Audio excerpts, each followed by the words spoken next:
That year you were 12. Nothing special really, about as tall as a bundle of firewood hair, like a bird's nest face smudged with dirt, but a mouth as fast as lightning. You weren't good at math, not strong enough to carry rice sacks, and definitely didn't know how to ride a horse. But you had one rare gift: you could mimic anyone's voice, yes, even those nobles who liked to sniff and cough out of pride. Every market day was your stage. Not that you had a real stage, just a soggy wooden crate used to store pickles. You'd climb on top, wear a bamboo basket on your head like a crown, hold up a chicken bone like a sceptre, and lower your voice from the gut chin raised high like you ruled over a kingdom of debtors. By order of the glorious court, those with money pay more. Those without money pay in laughter. And those with neither go live next to the pigsty, makes it easier for everyone. The whole market burst into laughter. A vegetable lady almost dropped her basket. An old drunk sneezed into his own face. Kids rolled on the ground, kicking their legs like lunatics, not because of any deep meaning, just pure chaos and joy. You rode the wave, changed voices, a drunk monk, a sleepy teacher, then the tax collector with a tone as sharp as a dull knife. The people don't need food. As long as they pay taxes regularly, the nation shall be satisfied. The crowd roared like you'd scratched an itch they didn't know they had. One man even clapped your back and handed you a piece of bread. Kid, if that mouth of yours doesn't get you killed, you'll outlive the head monk. But just as you were about to bow and slip behind the tents, like always, a strange voice cut through the air. Not a market voice, not a commoner's. "Hey brat, who were you just mocking?" You turned around. 4 white horses, a large carriage draped in violet fabric, 3 armoured men, and in the centre, beard neatly trimmed, silver cane in hand, eyes scanning you like choosing between mercy and murder, stood Count Glauan, lord of the land. You froze like a chick in the rain. A blacksmith's barefoot kid basket on head, clutching a chicken bone, now being questioned for mocking the very man who could decide the fate of your village. You stammered. "Sir, I was just joking." The Count raised an eyebrow. "You call mocking the court's tax on laughter a joke." You were about to kneel and beg, but he raised his hand to cut you off. "Put him on the carriage. If he makes me laugh before the venison gets cold, I'll spare this village from taxes this autumn. If not, I'll find out just how much a witty tongue weighs. You didn't get to go home, didn't get to say goodbye to your father, didn't even get to toss that bamboo basket back in the straw pile. A guard handed your family a small pouch, some silver coins, and a crumpled note with smudged ink. Your son now belongs to Lord Glauan, please do not appeal." And just like that, you were taken away like a prize chicken, no contract, no asking permission. All because you had a mouth that didn't know fear. Your first morning at the Count's estate started with the sound of a trumpet blaring somewhere between 2 rows of cabbage, just loud enough to jolt you awake without knowing where you were. In front of you was a hall the size of a village square walls, lined with mounted deer heads and chandeliers, burning beef-fat candles that wheezed like they hadn't slept in days. A raspy voice rang out.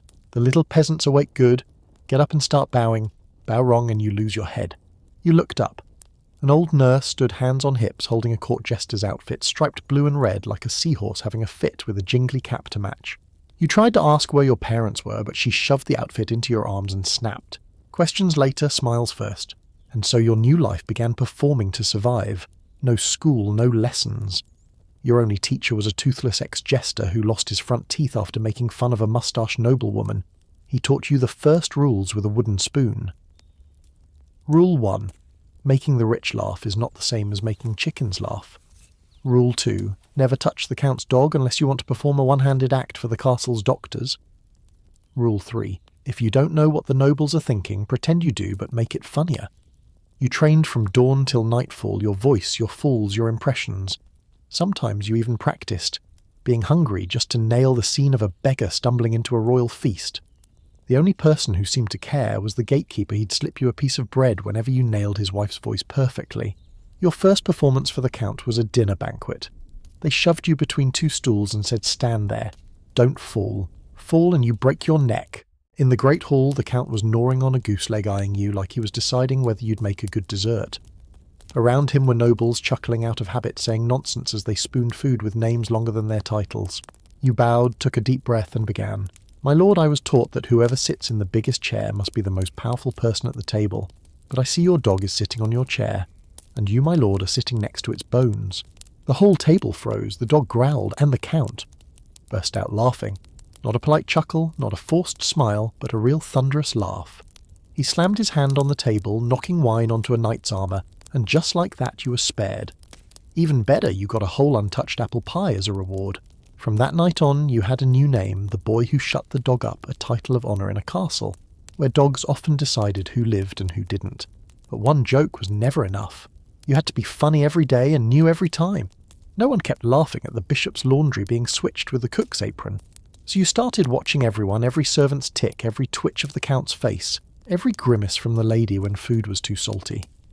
You wove those details into your acts not to insult, but to feel bored on their behalf. Once the count had a coughing fit during a meeting with southern envoys. No one dared mimic it. You stepped in, tilted your head and said, "Begging your pardon, my lord, but was that cough a cue for the opening song? If not, well, I'll sing solo then." And you launched into your high-pitched hometown cowherding song. A noble couldn't help it, he snorted. The envoy cracked up. The count. His cough vanished. That day you were praised. Not with words, but with the count's eyes soft for the first time unguarded. Another day word came from the capital an envoy would be visiting. You were summoned to the study. "Boy," the count said, squinting like he was testing your mind, "you'll greet them first. If you can make them laugh without looking like a fool, I'll consider it." That evening, you stood before 3 men in violet cloaks, faces blank but for a wrinkle of disapproval glued between their brows. You didn't rush a joke. You poured the wine, then pretended to slip, sending the pitcher tumbling right onto one envoy's glossy boots. Oh no, how terrible, such fine boots clearly weren't meant for a place like this. This castle's filthy, full of jester traps like me. The 3 exchanged glances, one chuckled. A week later you received a letter from the capital. Summoned, to court, to jest for the king. And you knew, from now on every joke might be your last. The horse hadn't even come to a full stop before your heart was pounding like it wanted to bolt ahead of you. Years of making drunk nobles laugh in the count's hall didn't prepare you for this moment standing before the royal palace, in a flashy outfit that wasn't warm enough shoes 2 sizes too big, and a wooden sceptre that someone once told you was a fool's best friend. The count handed you off to the royal steward like a rare gift, something between a whale stuffed with herbs and a cat that drinks wine. "He saved me from the executioner, you know," he said with a raspy laugh, slapping your back hard enough to bruise, then turned his horse and disappeared like mist, leaving you to the palace guards stone-faced as the tiles underfoot. Entering the palace wasn't like entering a castle. It was like being swallowed by a talking dragon. The walls were quiet, like the deaf people moved like ghosts, and everyone spoke with half an eyebrow. The air was thick with caution power lurking behind every breath. On your first morning they called you in for a roll test. He didn't laugh. He didn't frown. He simply motioned for the guards to leave the tent. So there you were, face to face with Black Hawk, a man no one trusted, sitting across from you in the dim flicker of an old oil lamp. No weapons, no protection. Just 2 men, a taut string of breath between them, and a silence thick enough to cut. You began. General, if I'm not mistaken, you seized 3 cities because a count refused to let you marry his daughter, burned 7 villages because you hate thin soup, and put a royal envoy's head on a spike because he brought an order for your arrest. He raised an eyebrow. You rid my file? You shook your head. No, I just imagined what I'd do if I were a kid raised in the dark, fed on stone and silence. I'd probably punch anyone who told me to kneel, too. A pause. Blackhawk pulled out a knife and stabbed it into the table between you. You didn't flinch. You just asked. General, if that blade is made of fine northern steel, it's probably the same kind the king uses for his sword. 2 edges, same metal. The only difference is who wields it. He stared at you. Then he pulled the knife out, turned the blade toward himself and asked, "So what does the court want? Or rather, what does it promise?" You replied, "The court promises nothing. But I, a fool, I can promise this. If you agree to stop the bloodshed and return to the capital, I will retell this story differently. A story the world will believe, that you Blackhawk were so fearsome, so brilliant, that the king had no choice but to send his most trusted jester to convince you not with swords, but with wit." He leaned back, smiled maybe for the 2nd time in his life. A week later you returned to the capital with Blackhawk. No chains, no blood, just a new version of the story, one told with laughter. The king greeted you with an unreadable look, but for the first time he stood step down from his throne and said quietly, "Did you know I once thought of making you a minister? But now I see keeping you as a jester may be what keeps me alive." You bowed and smiled. "All I hope, your majesty, is to have enough laughter to serve as my sword and enough sense not to aim it at the ones I cherish most." You weren't carved into stone. No glorious title was added to your name. But from that day on, anyone who wanted to test the king's heart had to pass a simple trial, laugh with the fool, and hear the story of how Blackhawk bowed. Because in the game of power, the only piece not bound to the board is the one who tells the story.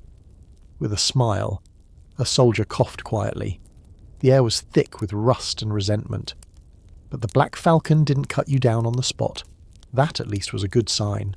You presented the royal decree proposing the courts offer a trade of some barren western lands in exchange for his withdrawal, plus 3 carts of rations, a white elephant, and a bronze statue of himself in the capital's main square inscribed with the words, "He who gave our king goosebumps." He sneered. "A statue for 3 cities? I'm not a child collecting figurines." You replied slowly, "But you're also not someone who dies for nothing, are you? That statue will stand for centuries. People will forget the blood, but they'll remember your name as a conqueror who knew when to stop. And if I refuse," you met his gaze.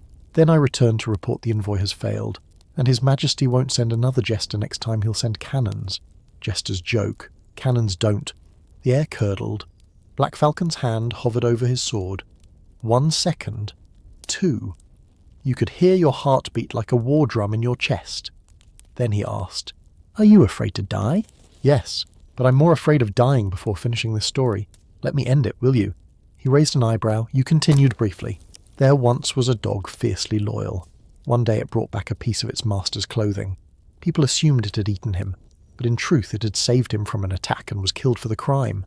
That's what I fear, dying faithfully, rightly, and still wrongly." Silence. Then the Black Falcon sighed like he'd never done so in his life. "You've got guts, or you're just mad enough not to feel fear.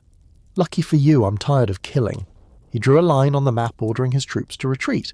In return, he had one condition. "The statue make it taller than the king's." You smiled. "As long as I'm not the model." You left the borderlands amid yawns from the guards and curious glances from the Western delegation. No grand send-off. Just an old soldier who slipped you a pouch of dried meat saying, "I didn't understand a word you said, but thanks to you I still have both legs." You returned to the capital after 9 days riding through muddy roads and swirling rumours. At every rest stop the people whispered, "They say that Jester made the warlord back down just by telling a story about a concubine stung on the butt by a bee." When you reached the city gates instead of a grand procession, you found a crooked note pinned on the door. "The Jester returns today. If you don't laugh, it's your own fault." You walked into the palace beard like a broom cloak caked in dust, but your head held high. The king looked at you and said nothing. He simply raised his hand, and in that moment the entire court held its breath. Then he nodded. "They say after that you were no longer just the Jester. You became the one outside the map, the only man not bound to any faction, whom all sides wanted as an ally. A wild card no one dared play for fear they'd draw their own doom. You still wore stripes, still jingled your hat, but every word you spoke was written down carefully. Every laugh you summoned could postpone a war for years, and sometimes when the court grew too tense, the king would glance at you and smirk. "Jester, what do you think?" And you, as always, would bow-tap your cane on the stone floor and say, "I think." This court needs to laugh before it forgets how to breathe. The king was no longer young. Each morning his cough echoed like wind through an old wooden door. His eyes remained sharp as blades, but his steps slowed, and during council he'd let the princes sit near listening while he smiled without speaking. You once the fool hopping between banquets were now summoned more often not to amuse but to observe, to speak truths no one else dared and watch who frowned. One day as you helped the crown prince adjust his collar for a ceremony, he leaned close and whispered, "Who do you think father will choose?" You didn't answer, just smiled, bowed and said, "I think. Whoever balances best on the tightrope won't fall." He didn't laugh, just gripped your shoulder, a grip that said here no joke is ever harmless. The days thickened like porridge. The princes looked at each other like blades. The king smiled, more a smile, more and more like a mask, and you, amid the general's chess games, the queen's tea invites, and the eunuch's winks, found your back always damp with sweat. Then one night you were summoned to the king's private room. No guards, no attendants, just the two of you in a stone chamber behind the library where the oil lamp cast shadows long as chains. "I'm old," the king said. "I no longer trust much. Except one thing, you're the only man who speaks truth and doesn't make me want to throw a chair." He handed you a jade seal, one reserved for those who speak the king's will. No warning, no threat. Just a weary look like he'd grown sick of men who bowed low but eyed the throne. The next morning the youngest prince vanished. Rumours exploded like wildfire. Some said he was assassinated. Others claimed he eloped with a nun. But you knew the truth. He lived in a monastery outside the city writing poetry, planting vegetables, and for the first time laughing. You had taken him there. You didn't follow orders. You didn't defy them either. You simply chose the only path left. If laughter was the only thing keeping a man alive, then you'd use it to carve the way forward. A few days later, the Crown Prince was declared regent. You knelt at his feet, silent. He looked at you for a long time. "Must be exhausting playing the fool all these years," he said.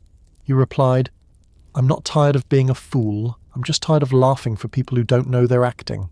He said nothing, but you saw it planted deep in his eyes, the first root of suspicion. From that day on, whenever you entered the throne room, he sat farther away, and never again allowed you to stand behind him. You were still alive, but now you understood survival wasn't a game anymore. It was a performance where everyone wore a mask and only you were allowed to speak the truth.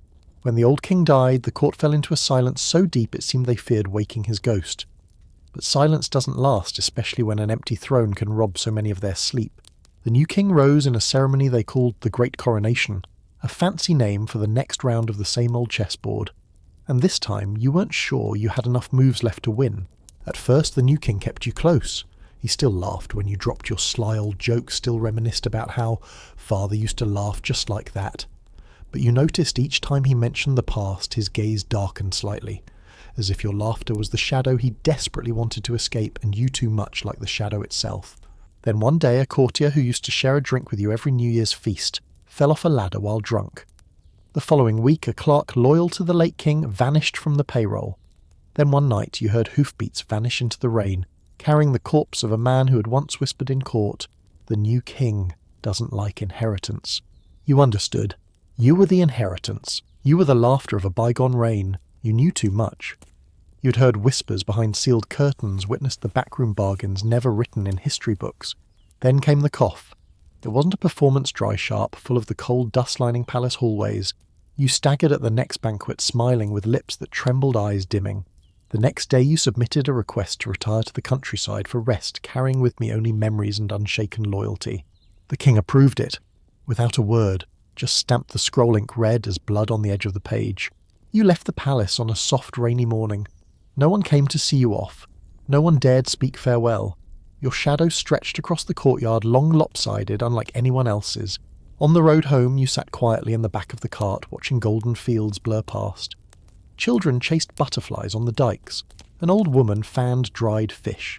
And there it was, the village market, where you'd once stood at age 12, the exact moment a red-uniformed guard yanked your collar and hauled you off because your mouth ran faster than anyone needed. Now you were back. No more red uniforms, no more curious stares. Just an old man hobbling beside a cane that once made a king laugh, now used only to keep balance. Someone asked who you were. You smiled and said, "I'm the one who made a whole court laugh," and lived just long enough to tell the tale.